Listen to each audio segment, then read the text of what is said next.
교수님 제자에게 있었던 이야기입니다. 자, 교수님이 어려운 학생의 학비를 대주었습니다. 그 도움받은 제자가 때가 돼서 돈을 갚으려고 했더니 김영석 교수님이 말을 합니다. 나한테 주지 말고 너처럼 어려운 학생에게 주라고 이야기를 합니다. 자, 세상에 이러한 사람들이 많다면 아마도 그 사회는 따뜻한 사회가 될 것입니다. 정이 넘치는 사회가 될 것입니다. 자, 이후 김영석 교수님은 많은 책을 저술했는데 약 50권 정도 책을 저술했습니다. 그리고 거기서 나오는 인쇄와 강의할 때 강의료와 등등 해서 하면 일반 의사 월급보다 더 많이 받는다고 그렇게 이야기를 합니다. 자, 아마도 이분이 돌아가시면 그동안 숨겨진 그 아름다운 미담들이 더 많이 나오지 않을까 그렇게 예상해 봅니다. 자, 김영석 교수님과 같은 이러한 모습이 오늘날 우리가 사는 세상에서는 찾아보기가 참 드뭅니다. 더욱더 개인주의와 또 이기주의가 발달되어 어렵기도 하지만 먹고 사는 문제가 빡빡하고 어렵기 때문에 더욱더 그런 사람이 없는 것 같습니다. 자, 그리고 보통은 자신에게는 풍부하지만 타인에게는 인색합니다.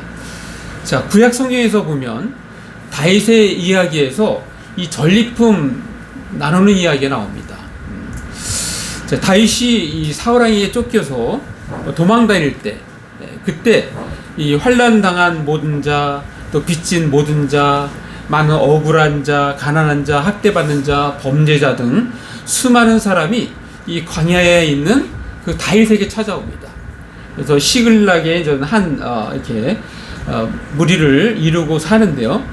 자, 그 무리를 중에서 좀 이렇게 뛰어난 이렇게 군인들을 양성해서 나가서 전투해서 이렇게 먹을 것도 가져오고 또 승리한 이후에 전리품도 가져오고 하는데, 자, 한 번은 이스라엘을 대체해서 싸우는데 블레셋을 도와주러 갔어요. 근데 이제 거기서 거절을 당했죠. 그리고 돌아가는데 그게 3일 걸렸어요. 그 3일 사이에 이 아말렉 족속이 와서 그 지역을 완전히 초토화시킨 거예요. 불태우고, 그 다음에 아이들부터 해서 또 부녀자들, 노인, 모든 사람을 다 끌고 갔어요. 그랬더니 그때 당시에 이 다윗이 상당히 위기였죠. 당신이 말 맞다는 얘기 했는데 이게 뭐냐 하면서 엄청난 위기였는데, 그래서 하나님께 기도하면서 막바로 쫓아가면 잡을 수 있다는 그러한 확신을 주었기 때문에 바로 뒤쫓아갑니다. 뒤쫓아가는데 600명이 이제 가는 거예요. 가는데 한 쭉 쉬지도 않고 가니까 얼마나 힘들겠어요. 부설 시내 정도 가서 200명이 도저히 못 가겠다고. 그래서 200명을 거기다 두고 떼놓고 400명만 데리고 또 계속 뒤쫓아갑니다. 자, 그렇게 하다가 하나님께서 그 아말렉 족속의 그러니까 다른 데서 포로로 데려온 소년이 병이 들어서 내버린 그 소년이 있었어요. 며칠 굶는 상태인데 그 소년에 먹을 걸 주면서 그리고 그들의 본거지로 안내해 줄 것을 요구했는데 그게 이제 이루어집니다. 그래서 본거지에 딱 갔더니 어떤 상황입니까? 그들은 여기뿐만 아니라 다른 데도 빼앗아서 엄청난 수익을 봤어요. 그래서 너무너무 좋아가지고 그들은 정말 술 먹고 춤추며 또 이렇게 막 축제를 벌이는 그런 상황이 되었어요. 잘 지켜보고 있다가 이제 술 먹고 골아 떨어질 때 새벽에 기습을 합니다. 그러니까 기습을 해서 그 다음날 저녁까지 사람들을 죽여서 거기 있는 빼앗겼던 모든 것을 다 가지고 옵니다. 뿐만 아니라 거기 소, 양, 염소 이런 걸 다 가지고 그리고 이제 마을로 도착을 합니다. 자, 그랬더니 그 중에서 한 무리, 그 악한 자와 또 불량배들이 뭐라고 얘기냐면, 지난번에 힘들다고 있던 200명, 그 사람들한테는 단 하나도 주지 말고, 그냥 처자와 이렇게 해서 그냥 내보내라고 이렇게 요구를 해요. 자, 그때 다윗이 뭐라고 얘기냐면, 자, 거기에 대한 답변을 사무엘상 30장 24절. 자, 우리 한번 같이 읽어볼까요? 시작.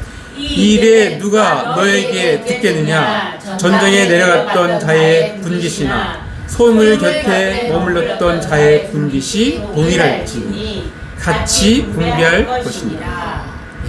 다윗은 우리가 나가서 싸운 사람뿐만 아니라 이들이 이게 남아서 또 마을로 와서 지키지 않았느냐. 그러니까 동일하게 나눠야 된다. 동일하게. 그래서 동일하게 나눕니다. 자, 뿐만 아니라 다윗이 이걸 가지고서 많은 사람들한테 주는데, 특별히 26절에 보면, 30장 26절에 보면 다윗이 시글락에 이르러 전리품을 그의 친구 유다 장로들에게 보내어 이르되, 보라, 여호와의 원수에게서 탈취한 것을 너에게 선사하노라 하고, 그 탈취물을 또 거기 있는 사람뿐만 아니라 자기의 그 본 고향 유다 장로들에게 보냅니다.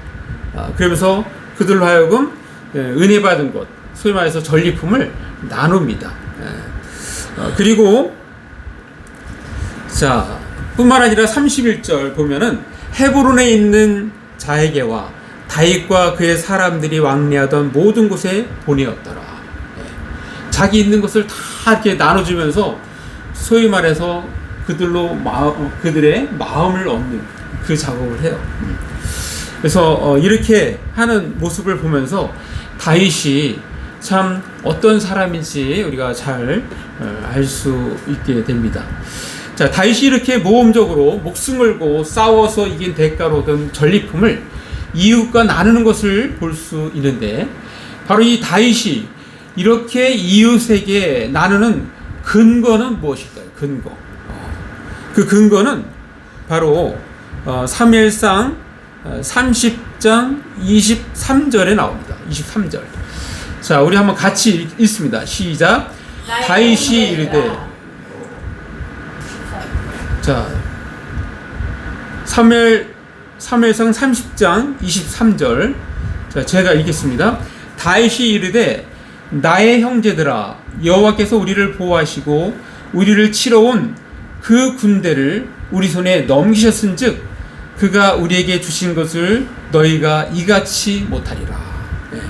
자, 여기서 말씀하는 거 뭐예요? 자, 우리가 비록 가서 싸워서 이겼지만, 그러나 하나님께서 보호하시고 안내하시고 이기게 하셨다는 거예요.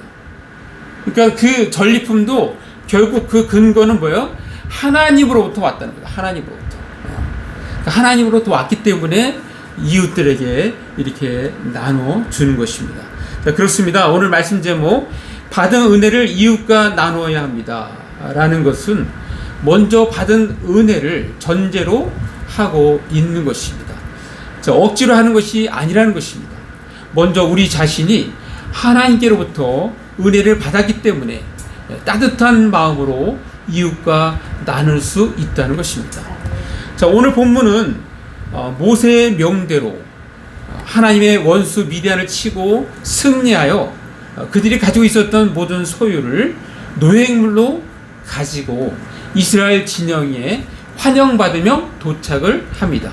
자, 이 하나님께서는 모세에게 명령하여 그 전리품을 어떻게 나눌 것인지에 대해서 명령하셨고, 모세는 백성들에게 그 명령대로 그대로 행합니다. 자, 이것은 저 다윗에 앞서 있었던 그런 사건인 거죠.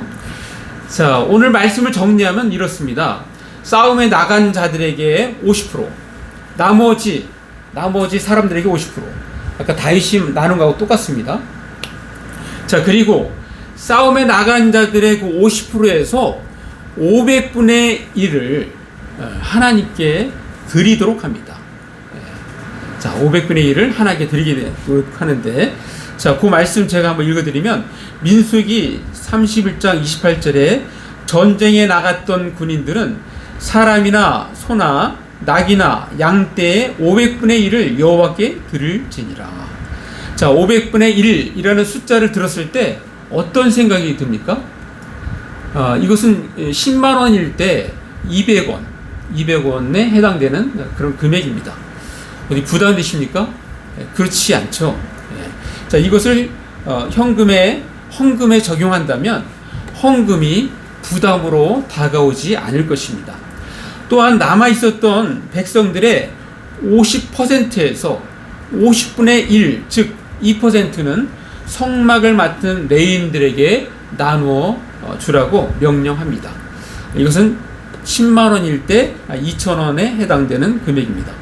자, 오늘 본문을 통해서 전쟁에 출전하여 이기고 돌아올 때 가져오는 전리품을 모든 이들에게 골고루 나눠주는 것으로 전쟁에 이긴 기쁨을 모든 이들이 공유합니다. 자, 그리고 이것은 하나님의 명령이셨습니다. 자, 민수기 31장 31절에 제가 읽습니다. 모세와 제사장 엘르아살이 여호와께서 모세에게 명령하신 대로 하니라. 자, 그것은 모든 것은 다 뭐예요? 하나님께서 명령하신 거예요. 명령하신 것을 그대로 그렇게 실천한 것입니다. 자, 전쟁에서 승리한 것을 하나님께 은혜 받은 것으로 간주하는 것입니다. 자, 아까 말씀드렸던 그 다윗의 개념입니다. 자, 다윗의 개념. 자, 사무엘상 30장 23절. 자, 한번 같이 읽습니다. 시작. 나의 형제들아, 여호와께서 우리를 보호하시고 우리를 치러 온 그 군대를 우리 손에 넘기셨은즉 그가 우리에게 주신 것을 너희가 이같이 못하리라.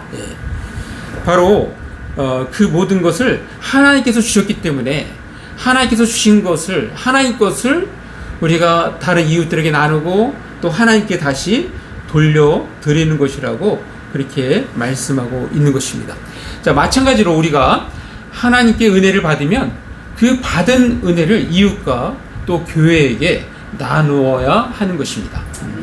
자, 사랑하는 나무자 교성도 여러분, 왜 은혜를 받으면 이웃과 이렇게 교회에 나눠야 할까요? 자, 그것은 첫 번째는 하나님의 방식이기 때문입니다. 하나님의 방식이에요. 우리가 아까 읽었던 그런 내용들이 다 하나님의 방식이죠. 자, 이스라엘의 3대 절기가 있습니다. 6월절, 77절, 초막절이 있습니다. 자, 모두가 특별한 날로 기념을 하는데, 자, 6월절은 1월 14일 저녁부터 해서 지킵니다. 이것은 하나님의 은혜로 애굽의 종되었던 이스라엘이 자유인이 된 날을 기념합니다. 또 77절은 맥추절이라고 하는데 오늘 7월 7일 우리나라도 맥추절로 사실 지킵니다. 이것은 보리 수확을 하는 것을 기념한 거예요. 그래서 어떤 수확물의 첫 수확, 그것을 기념한 것을 77절, 맥추절이라고 합니다. 또 초막절이 있습니다. 초막절은 7월 15일로 땅의 농작물에서 수확한 것, 우리나라로 할 때는 추수감사절에 해당되는 그러한 것으로 지키는데, 이것을 모두 이 의미 있게 지키는 기쁜 날입니다. 자, 그런데 특별히 이 77절과 초막절, 77절과 초막절의 의미 중에서 어떤 의미가 있어요? 다 수확한다는 의미가 있잖아요. 수확. 뭔가 이렇게 들어오는 날이잖아요. 뭔가 마음이 이렇게 부어지는 따뜻한 날입니다. 이 77절과 초막절 축제 때 반드시 이웃과 기쁨을 나누었다고 그렇게 적고 있습니다. 자, 우리 한번 말씀 한번 보겠습니다. 자, 신명기 16장 14절. 자, 우리 한번 같이 읽겠습니다. 시작. 절기를 지킬 때에는 너와 네 자녀와 노비와 네 성중에 거주하는 레위인과 객과 고아와 과부가 함께 즐거워하되. 이렇게 풍성한 축제 때는 어떻게 하라고요? 노비, 또 성중에 거주하는 레위인, 또 객, 나그네, 또 고아, 과부, 이런 사람과 함께 그 축제를 즐겨라. 먹을 것도 같이 나눠 먹어라. 그런 말씀을 합니다. 자, 그리고 이 나누는 양은 받은 은혜에 따라 그렇게 하라고 말씀하십니다. 그것은 신명기 16장 17절인데, 자, 이 17절 한번 같이 읽어볼까요? 시작. 각 사람이 내 하나님 여호와께서 주신 복을 따라 그 힘대로 드릴지니라. 없는 것에서 드리라는 게 아니에요. 여러분이 하나님께 받은 복을 따라. 그러니까 많이 얻었으면 그 중에서 아까 500분의 1 정도면 뭐 어렵지 않잖아요. 그렇게 드리라고. 그래서 하나님께서 주신 복을 따라 그 힘대로 드리라고 그렇게 말씀을 하십니다. 자, 왜 은혜를 받으면 이웃과 나눠야 합니까? 두 번째는 더욱 부어주시는 하나님의 은혜를 받기 위해서입니다. 자, 이렇게 주는 자에게 하나님의 약속의 말씀이 있습니다. 자, 신명기 15장 10절 말씀.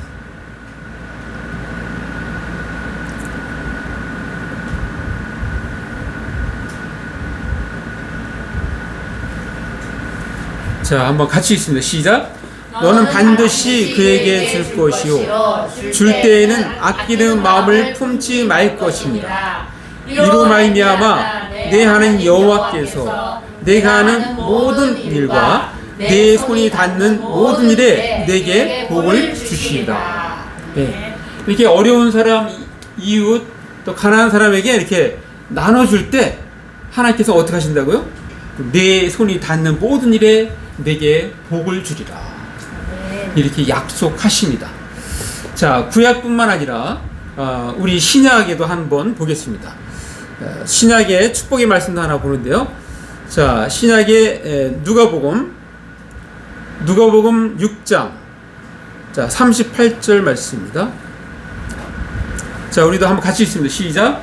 주라 그리하면 너에게 줄 것이니 곧 후히 되어 누르고 흔들어 넘치도록 하여 너에게 안겨주리라. 여기까지만 있습니다. 자, 주라. 그러니까 주라고 명령을 합니다. 주라. 이렇게 줬어요. 주면 어떻게 된다고요? 후히 되어 누르고 흔들어 넘치도록 하여 너에게 안겨주리라. 그래서 이러한 것을 종합해 볼 때 주는 자가 복이 있다. 그렇게 말씀을 하는 것입니다. 자, 하나님은 특별히 가난한 자, 어려움에 처한 자, 또 연약한 자에게 나누는 것을 기뻐하십니다. 왜냐하면 하나님은 가난한 이웃을 우리를 통해 돌보시기 때문입니다. 즉, 가난한 자에게 주는 것은 하나님의 일에 우리가 동참하는 것이기 때문입니다. 그리고 이 일을 잘하는 자에게 계속 그 일을 잘할 수 있도록, 더 잘할 수 있도록 복을 주시는 것입니다. 자, 가난한 자들에 대한 하나님의 마음이 가장 잘 드러난 것을 들려면 저는 예수님의 그 오병이어 사건을 들겠습니다. 예수님께서 수많은 병자를 고치시고 권인 말씀을 전하시니까 예수님이 가는 곳마다 수많은 무리가 따라갑니다. 그때도 많은 무리가 왔어요. 그래서 그들이 와서 은혜가 되니까 갈 생각을 안 해요. 갈 생각을. 그래서 이제 이 어둠이 짙어오는데 시장기가 도는데 먹어야 되는데 먹을 게 없어요. 그래서 이들 중에 먹을 것을 찾아보니까 물고기 2마리 그리고 보리떡 5개 이거를 가지고 있는 소년이 있는 거예요. 그것을 이렇게 가져오게 하고 그것을 가지고 하나님께서 예수님께서 축사하니까 그거 가지고 어떻게 했습니까? 5,000명이나 먹고도 12바구니가 남을 정도로 그렇게 풍성하게 나누어 주었습니다. 자, 신약시대 때 오순절날 성령을 선물로 받은 신자들은 자신의 재산을 내어놓았습니다. 누가 재산을 바치라고 요구한 적이 없습니다. 자, 그들이 성령을 선물로 받으니까 너무너무 기뻐서 그렇게 한 것입니다. 바로 은혜 받은 자의 모습입니다. 자, 우리 한번 그 말씀 한번 보겠습니다. 사도행전 4장 32절 말씀. 자, 우리 한번 같이 읽습니다. 시작. 믿는 무리가 한 마음과 한 뜻이 되어 모든 물건을 서로 통용하고 자기 재물을 조금이라도 자기 것이라 하는 이가 하나도 없더라. 자, 이 모습을 보고 사실 공산사회가 만들어졌거든요. 공산사회가 이 말씀하고 확연히 다른 건 뭐예요? 이것은 성령을 처음 받은 그 놀라운 은혜가 있기 때문에 정말 주고 싶은 마음이 충만한 겁니다. 막 재산을 내어놓고 막 이렇게 하는 거예요. 근데 공산사회는 뭐예요? 그런 은혜도 없는데 내놓으라고 하니까 어떻게 내놓습니까? 그러다 보니까 어떻게 해요? 많은 가진 자를 빼앗게 됩니다. 빼앗아서 나누어지게 되니까 그때부터는 어떻게 되나요? 그 사회는 지옥과 같은 사회가 되는 것입니다. 자, 그러므로 이 은혜 받는 것이 중요합니다. 은혜를 받아야 뭔가 이렇게 나올 수 있는 거예요. 교회에서 굳이 헌금 설교를 따로 할 필요가 없습니다.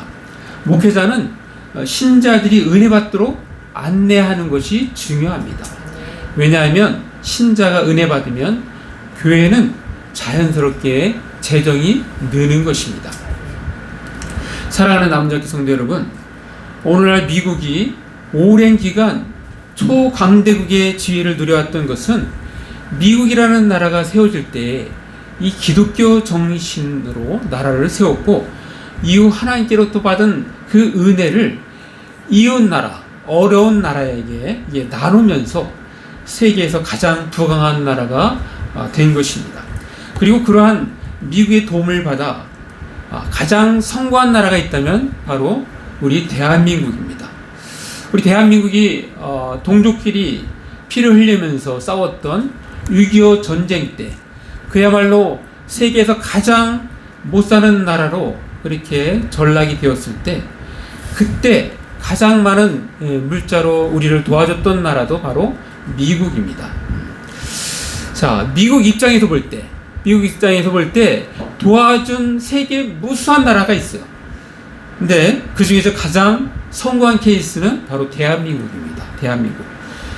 우리는 이렇게 구호 물자를 받다가 이제는 주는 나라로 바뀐 유일한 나라예요. 세계에서 유일한 나라. 그리고 오늘날 세계에서 가장 많은 선교사를 파송한 나라 1위가 미국이고 2위가 대한민국. 그래서 미국에서 대한민국을 볼 때는 마음이 뿌듯한 거예요. 자기들이 이렇게 애쓰고 투자하고 희생한 보람이 대한민국을 보면 느낄 수가 있는 것입니다. 자, 오늘 대한민국이 이렇게 잘 사는 나라가 된 이유 중 하나는 수많은 나라의 선교사를 세계에 이 미국 땅으로 이렇게 파송했기 때문에, 그러한 이유로 우리나라가 이렇게 잘 사는 나라가 된 줄 믿습니다. 우리 기독교 한국 친례 우리 교단만 하더라도 65개국에 700여 명의 선교사가 파송되어 나가 있는 상태입니다. 여러분 혹시 우리암과 우광복이란 이름을 들어보신 적 있습니까? 우리는 그동안 아펜셀러 선교사님, 또 언더우드 선교사님, 또 페니 선교사님, 토마스 선교사님 등 이런 분들은 많이 들어보셨지만 우리암 우광복은 잘 못 들어보셨을 것입니다. 저도 사실 몰랐는데 지지난주에 이렇게 도서관에 가서 우연히 이 책을 본 거예요. 이 책. 이 우리암과 우광복에 관한 이야기라는 책을 접하게 되었습니다. 자, 그만큼 아직도 발굴되지 않은 수많은 그 선교사들의 그 아름다운 이야기들이 많이 있는 것입니다. 이런 것들을 계속해서 많이 발굴해서 발표를 해야 될 것입니다. 자, 우리암 선교사는 우리나라 중부지방에서 활동했던 감리교 선교사입니다. 주로 공주에서는 교육 활동을 했고, 천안에서는 전도 사업, 또 선교 사업을 했습니다. 자, 우리암이라는 이 이름은 왜 어디서 나왔냐면, 이 사람 원래 이름이 프랭클린 윌리엄스예요. 그래서 윌리엄스를 우리말로 자꾸 하다 보니까 우리암 겁니다. 영어가 콩글리시로 우리암이 된 거예요. 우리암. 그래서 우리암을 이름으로 이렇게 했는데요. 근데 그 아들을 우광복을 했잖아요. 우광복. 이 우광복은 왜 우광복이냐면, 우리나라에서 1907년에 태어났어요. 1907년. 1907년은 어떤 상황이에요? 1905년에 을사늑약이 있었잖아요. 나라가 이제 위격권을 빼앗기 때문에 망하고 있는 거예요. 그러니까 우리 백성들은 잘 그거를 모르지만 외국 사람들은 눈에 보인 거야. 아, 나라가 망했다. 그래서 자기가 사랑하는 이 대한민국이 광복을 해야 된다. 빨리. 그래서 아들 이름을 그래서 광복이라고 진 겁니다. 우광복이라고 그렇게 진 것입니다. 자, 우리암 선교사는 공주 영명학교를 세우고 초대 교장을 하고 2대 교장으로 봉직을 했는데 우리가 잘 아는 유관순 열사가 바로 이 학교 출신입니다. 공주 출신의 유명인의 대부분이 바로 이 영명학교 출신인데 유명했던 그 독립운동가이면서 정치가 우리나라 내무장관이 되었고 한때 이승만 대통령의 그 상대 대통령 후보로 나왔다가 대통령 선거 한 달 전에 암으로 돌아가신 분이 있어요. 미국에서. 그래서 조병옥 박사님, 그분도 이 학교 출신입니다. 자, 우리암 선교사는 일본으로부터 추방당했어요. 이렇게 막 소위 말해서 광복을 위해서 애쓰니까 추방당할 수밖에 없죠. 그러다가 이분이 사실은 이분은 농업 전문가예요. 농업 전문가. 그래서 광복이 되고 나서 미국의 하지 장군이 이렇게 들어오면서 군정이 시작됐잖아요. 미 군정. 이때 농업 고문관으로 다시 우리나라에 오게 됩니다. 그래서 우리나라의 농업 발전과 정부 수립에 크게 기여하면서 수많은 인재를 키우는 그런 공로자이십니다. 자, 그 아들 우광복은 한국에서 태어나서 초등학교, 중학교까지 배웁니다. 그리고 이제 할아버지가 사는 아버지의 고향 미국으로 가요. 미국 콜로라도 덴버로 가서 거기서 의학 공부를 합니다. 그래서 그것을 마치고 이제 한국으로 돌아오게 되는데 미국에서 의사활동 중에서 한국의 그 광복 소식을 듣고 군의관으로 자원을 합니다. 군의관으로 자원했는데 이 사람은 한국어를 원어 수준으로 하잖아요. 그죠? 원어 수준으로. 여기서 중학교까지 다녔으니까. 그때 당시에 통역할 사람이 너무너무 필요한 거예요. 그래서 이 사람이 하지 장군의 통역관이 돼요. 통역관. 그래서 그때 당시 가장 영향력 있는 하지 장군의 통역관이 되어서 우리나라 초대 정부를 수립하는데 이 사람이 큰 일을 해요. 그 하지 장군이 그렇게 얘기합니다. 자네가 이 한국의 사정을, 조선의 상황을 잘 아니까 50명을 추천해달라고. 50명을 추천해달라고. 나라의 지도자로 세울 사람 50명을 추천하라고 그렇게 얘기를 해요. 그래서 50명을 추천하는데 그 중에 35명이 크리스찬입니다. 35명이 크리스찬. 그래서 우리나라 해방 이후 이념 대립으로 혼란한 정부에서 이 땅에 자유민주 국가를 수립하는데 핵심적인 역할을 한 숨은 공로자가 바로 이 우광복입니다. 우광복이 추천한 이들이 한국 정부 수립 때 요소요소에 들어가 나라를 세우는데 공헌했습니다. 미신 타파를 했고요. 또 군목제도의 그 토대를 마련한 그러한 선교사가 바로 우광복 선교사입니다. 이분이 1994년 87세 일기로 세상을 떠나게 되는데요. 이분의 유언이 한국에다 묻어달라는 거예요. 한국에. 또 사연이 있습니다. 그 사연은 뭐냐면 이 우광복 여동생이 있어요. 연년생으로 여동생이 있는데 이 여동생이 그러니까 우광복이가 1907년에 태어났으니까 1908년에 태어났잖아요.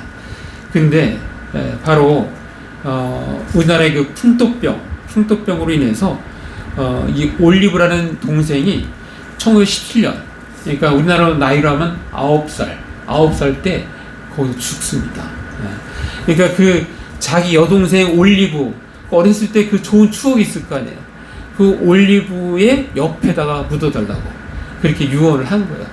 그래서 그렇게 했는데, 자, 이렇게 잊혀졌던 것이 어떻게 발견되냐면 그 지구물리학 박사 서만철 교수님이 공주대학교 제6대 총장으로 부임할 때, 그때 이게 우연찮게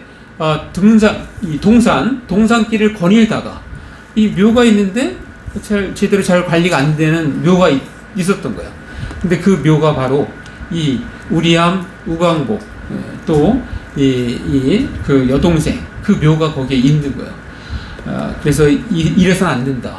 이렇게 우리나라를 위해서 귀한 일을 했는데 해서 이분이 책을 냈고 또 기념 사업으로 이렇게 해서 계속해서 이 사람의 소중한 그 유산을 알리기 위해서 그렇게 일을 하고 있습니다. 자, 이와 같이 대한민국이라는 나라가 세워지기에 수많은 사람들의 수고와 땀과 희생이 있었다는 것을 우리는 잊지 말아야 합니다. 우리암 우광복 선교사님들과 같은 분들이 하나님으로부터 받은 은혜를 이웃 국가와 나눴기 때문에 오늘날 우리가 이렇게 살고 있는 것입니다. 자, 우리들도 이분들처럼 하나님께 받은 은혜를 이웃에게 나누는 삶을 사시기를 간절히 바랍니다. 아멘. 자, 그러기 위해서는 어떻게 된다고요? 신앙생활에서 계속 은혜 받는 것이 중요합니다. 은혜 받는 것. 자, 하나님께 은혜 받기 위해서 우리는 어떻게 해야 할까요? 우리는 세 가지를 해야 되는데, 첫 번째는 하나님의 말씀에 순종하며 주님의 사랑 안에 거해야 합니다. 그리고 둘째는 범사에 주님을 인정해야 합니다. 자, 이것은 말씀의 근거를 잠언 3장 6절 너는 범사의 그를 인정하라 그리하면 내 길을 지도하시리라. 또 세 번째는 우리 각자에게 주어진 사명 감당하는 일에 우리의 에너지를 쏟아야 하는 것입니다. 자, 마무리합니다. 우리는 오늘날 예수를 믿고 이 자리에 앉아 있는 것만으로도 큰 은혜를 받은 사람들입니다. 네. 뿐만 아니라 지금도 여전히 우리는 잔잔한 주님의 은혜 가운데 살고 있습니다. 단지 그것을 깨닫고 있는 사람과 깨닫지 못하는 사람만 있을 뿐입니다. 우리의 신앙생활은 날마다의 삶 속에서 주님의 은혜 가운데 강하게 거하며 사는 것이 바로 관건입니다. 그리고 오늘 말씀 제목처럼 받은 은혜는 이웃과 나눠야 하는 것입니다. 자, 그렇게 하기 위해서 우리는 하나님의 말씀에 순종하며 주님의 사랑 안에 거해야 합니다. 그리고 범사에 주님을 인정해야 합니다. 또한 사명 감당하는 일에 에너지를 쏟아야 합니다. 자, 우리 모두 날마다 은혜 가운데 강건하여지며 받은 은혜를 이웃과 나누는 저와 여러분이 되시기를 간절히 바랍니다. 네, 기도하겠습니다. 말씀 생각하시면서 잠깐 1, 2분 우리 기도로 나갑니다. 오 아버지 하나님 감사합니다. 오늘도 아버지 우리에게 말씀 주셨는데 하나님 그렇게 살아갈 수 있도록 하나님 도와주옵소서. 아버지 정말 하나님 우광복과 위대한처럼 이렇게 살아가라니 정말 아버지 우리가 받은 은혜를 이웃과 나누는 삶을 살아갈 수 있도록 도와주옵소서. 예수님 이름으로